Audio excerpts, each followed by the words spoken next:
En la historia hay momentos que lo cambian todo, momentos en que la convicción de una sola persona puede desafiar a un imperio entero. Hoy nos metemos en la historia de dos hombres cuya fe fue tan inquebrantable que ni siquiera el fuego pudo apagar la llama que encendieron. Estas palabras, que suenan a profecía, fueron pronunciadas por un mártir de Bohemia. Básicamente, estaba anunciando la llegada de alguien que sin ejércitos, sin poder terrenal, iba a sacudir los cimientos de Europa. Y esa figura estaba a punto de aparecer en escena.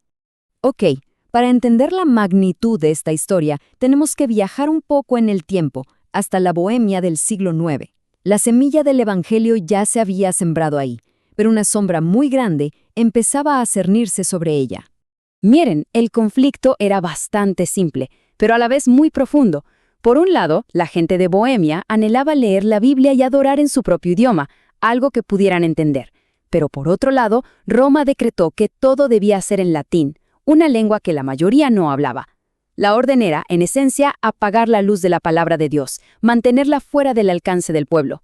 Aún así, en secreto, había grupos como los valdenses y albigenses que mantenían esa llama viva, pasándola de mano en mano, a escondidas. Y es justo en este contexto, tal como lo había predicho aquel mártir, que de entre la gente común surge una voz, la voz de un hombre llamado Jan Hus.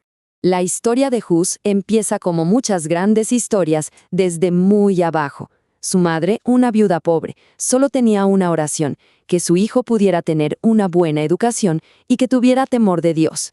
Y vaya si se le cumplió. Hus era brillante, tenía un intelecto y un carácter que lo hicieron destacar rapidísimo, hasta llegar a ser rector de la prestigiosa Universidad de Praga. Era sin duda el orgullo de su nación. Pero, a veces, una pequeña chispa es la que enciende el fuego más grande. Y en Praga, esa chispa fue un par de dibujos. Unos predicadores ingleses a quienes les habían prohibido hablar decidieron usar el arte como su púlpito. Y lo que pintaron, bueno, causó un revuelo total. Miren nada más este contraste. A un lado, Cristo entrando a Jerusalén, humilde, montado en un burro, seguido por discípulos descalzos y con ropas sencillas. Y al otro lado, la procesión papal, el papa con ropas lujosísimas, una corona de 3 niveles, sobre un caballo imponente, con trompetistas anunciando su llegada. Para Hus y para toda la gente que lo vio, esto fue más que un dibujo. Fue un sermón visual potentísimo. Puso en evidencia una contradicción que ya no se podía ignorar. Y claro, cuando alguien empieza a hablar tan claro, a señalar estas cosas, su influencia crece. Hus empezó a denunciar la corrupción que veía en la iglesia, y eso, inevitablemente, lo puso en un curso de colisión directa con los más altos poderes. Así que fue convocado al Concilio de Constanza. Oficialmente, la agenda del concilio era resolver una crisis tremenda con 3 papas rivales al mismo tiempo, y de paso, erradicar la herejía. Pero extraoficialmente, todos sabían que en esa segunda categoría, el nombre en la lista negra era el de Jan Hus. Y escuchen esto, porque es realmente conmovedor. Son las palabras del propio Hus en una carta a sus amigos en Praga. Él sabía a dónde iba. Tenía clarísimo que este muy probablemente era un viaje sin retorno, un camino directo a la hoguera. Y aquí viene el punto clave de la historia. Hus no viajó solo.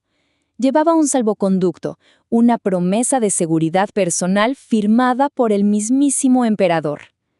La gran pregunta era, ¿serviría de algo ese papel frente al poder y la furia de la Iglesia? La respuesta fue un no rotundo y traicionero. A pesar de todas las garantías, fue arrestado por orden del Papa y los cardenales. El salvoconducto fue pisoteado con una excusa terrible, que no había por qué guardar la palabra empeñada con los herejes. Y así, sin más, Hus fue arrojado a un calabozo inmundo. Así que imaginen la escena. Lo sacan de esa mazmorra, debilitado por la enfermedad, y lo llevan a juicio. Ahí le ponen delante la opción más simple y a la vez más difícil de todas. Retráctate o muere. La elección que tomó lo convertiría en una leyenda. Antes de ejecutarlo, lo sometieron a un ritual frío, cruel, diseñado para destruirlo por completo. Primero, lo vistieron con las ropas de sacerdote y le pidieron por última vez que se retractara. Como se negó, le fueron quitando las prendas una por una y con cada una le lanzaban una maldición. Después, le pusieron en la cabeza una ridícula corona de papel con demonios pintados y el título de archihereje, y, formalmente, entregaron su alma al diablo. Ya despojado de todo, lo entregaron a las autoridades para que lo quemaran. El objetivo era humillarlo, borrar su identidad. Pero fíjense en su respuesta, porque aquí es donde la humillación se convierte en victoria. Cuando le pusieron esa corona de vergüenza, él dijo que la llevaría con alegría, por amor a Jesús, quien llevó por él una corona de espinas. Transformó un acto de deshonra en uno de honor. Ya en la hoguera, con las llamas empezando a subir, le dieron una última oportunidad.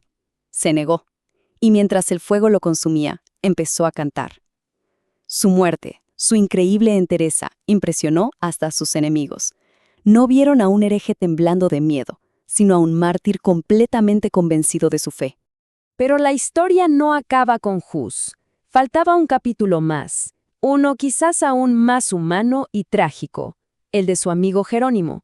Él también fue capturado, y, tras un año de torturas en esa misma mazmorra, su espíritu se quebró. Se retractó. Pero la libertad no le trajo paz, sino una culpa terrible. Así que, en un acto de valentía asombroso, volvió ante el mismo concilio, retiró su retractación, defendió a Hus con toda su alma, y por ello fue condenado a la misma hoguera. Encontró en las llamas la redención que no había encontrado en la vida. Y aquí es donde la historia da un giro increíble, porque el plan de sus enemigos era apagar el fuego de la rebelión, pero lo que lograron fue justo lo contrario, esparcieron las brasas. Las cenizas de estos mártires se convirtieron en semillas. La noticia de las ejecuciones no trajo miedo, sino furia. Toda Bohemia se sintió traicionada y se levantó en armas. Vieron a Hus como un héroe nacional y al concilio como un grupo de asesinos. La muerte de su líder, en lugar de intimidarlos, les dio una causa por la que luchar y morir. Lo que siguió fueron años de guerra, las famosas guerras husitas. Durante décadas, los ejércitos de Bohemia, casi siempre en inferioridad numérica, consiguieron victorias que muchos calificaron de milagrosas contra las cruzadas que enviaba el Papa. Y al final, los que se mantuvieron fieles a las enseñanzas originales formaron una nueva iglesia, cumpliendo así la profecía de Hus. Y para que nos demos una idea del fracaso total de la represión, para principios del siglo XVI, el movimiento que quisieron aplastar en la hoguera ya contaba con 200 congregaciones activas solo en Bohemia y Moravia. Sus verdugos, en un último intento por borrar su legado para siempre, recogieron las cenizas de la hoguera y las arrojaron al río Rin para que la corriente las llevara al océano y se perdieran. Qué ironía tan poderosa, ¿no? Sin darse cuenta, estaban haciendo justo lo contrario. Estaban simbólicamente esparciendo su mensaje a todo el mundo. Y esto nos deja con una pregunta final, para reflexionar. ¿Cómo es posible que el intento más violento por apagar una idea termine siendo precisamente la razón por la que se esparce por todo el mundo? La historia de Hus y Jerónimo parece sugerir que a veces las cenizas son mucho más fértiles que las semillas.